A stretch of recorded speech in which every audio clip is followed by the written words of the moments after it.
मैं अपने खेतों में गया था। धूप इतनी जोरदार थी कि मुझे ऐसा लग रहा था जैसे शरीर में बुखार उठ रहा है। मैंने खेत के बंजर पर जाकर एक पेड़ के नीचे आराम किया और उस पेड़ की छांव में सिर रख दिया। मेरे मन में निराशा की एक लहर थी। तभी मुझे हल्का सा मधुर आवाज सुनाई दी। क्या मुझे थोड़ा पानी मिलेगा? मैंने उनसुना किया क्योंकि आवाज बहुत धीमी थी। शायद मुझे ऐसा महसूस हुआ होगा, लेकिन वही आवाज फिर से सुनाई दी। अब वह थोड़ी स्पष्ट और तेज थी। क्या मुझे थोड़ा पानी मिलेगा?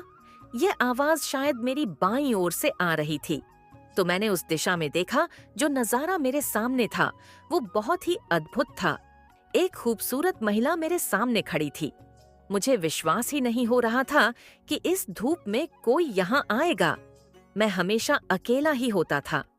इस खेत में ऐसा लग रहा था कि शायद मुझे कोई भ्रम हो रही है। लेकिन जब मैंने फिर से देखा तो वह महिला अब मेरे पास आई थी। उसने कहा, मुझे बहुत प्यास लगी है। अगर आपके पास पानी हो तो कृपया मुझे दे। मैंने कहा, बिल्कुल। मैं थोड़ा घबराया हुआ था। मेरे पास एक छोटा सा मटका था। उठकर मैं मटके की तरफ बढ़ा और फिर पूरा ग्लास भरकर उसकी ओर बढ़ाया। उसने मेरे हाथ से वह पानी का ग्लास लिया और कुछ ही क्षण में उसे खाली कर दिया। पानी पीने के बाद उसने कहा, धन्यवाद। लेकिन मेरे मन में एक सवाल चल रहा था कि यह महिला यहाँ कैसे आई। मैंने उसे पहले कभी नहीं देखा था। उसके रूप सौंदर्य से भी वह किसान जैसी नहीं लग रही थी। मैं फिर से पेड़ के नीचे बैठ गया।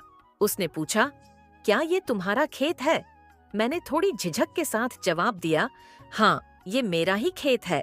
लेकिन मैंने तुम्हें यहाँ पहले कभी नहीं देखा। तुम कैसे आई?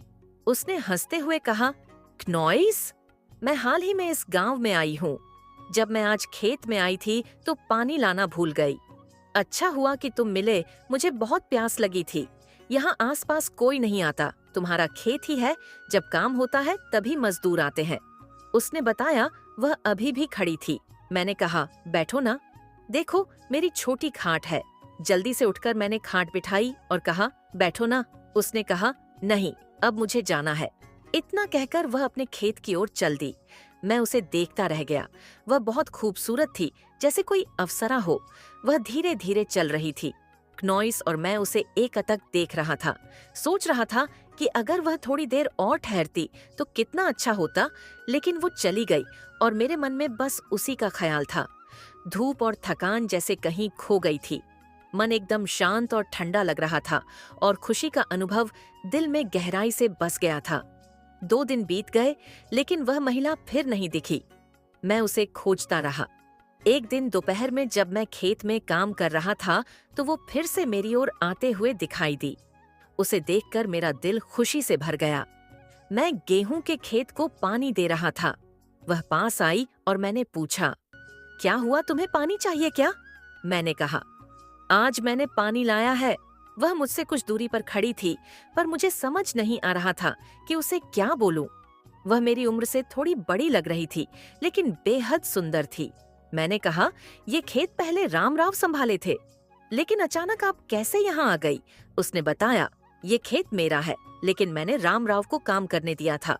अब मैंने सोचा कि गांव में आकर खेती करूंगी। मैंने कहा, इसीलिए मुझे नहीं लगता था कि आप किसान होंगी, क्योंकि आप शहर की महिला लगती हैं। यह सुनकर वह थोड़ा हंसती। मैंने पूछा, क्या हुआ? मैंने कुछ गलत बोला क्या? वह बोली, नहीं, ऐसा कुछ नहीं है। आप जो बोल रहे हैं वो सच है। मैंने कहा, आप चाय में बैठना चाह रही है क्योंकि यहाँ बहुत धूप है। वो फिर से हंसते हुए बोली, हाँ क्नॉइस, अब खेत में आ गई हूँ तो थोड़ा धूप में रहना ही पड़ेगा। मैंने मुस्कुराते हुए उत्तर दिया, बिल्कुल सही कहा आपने, मेरा नाम सुनीता है। उसने कहा, मेरा नाम सुमित है।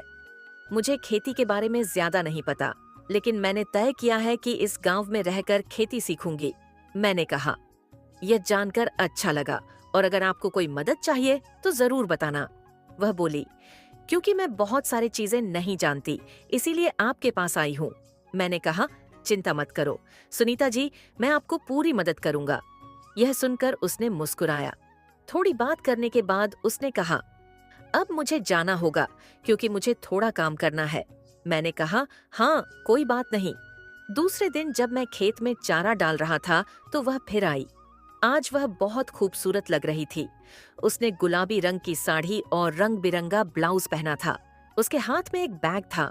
दूर से उसने पूछा, सुमित जी क्या कर रहे हैं? क्या आपका खाना हो गया? मैंने कहा, दोपहर को घर जाने वाला हूँ, चिंता मत करो। वह बोली, आपको घर जाने की जरूरत नहीं है क्योंकि मैंने आपके लिए खाना लाया है। मैंने पूछा, क्या? वह हंसते हुए बोली, हाँ, मैंने एक अच्छा डब्बा लाया है, मुझे भी भूख लगी है।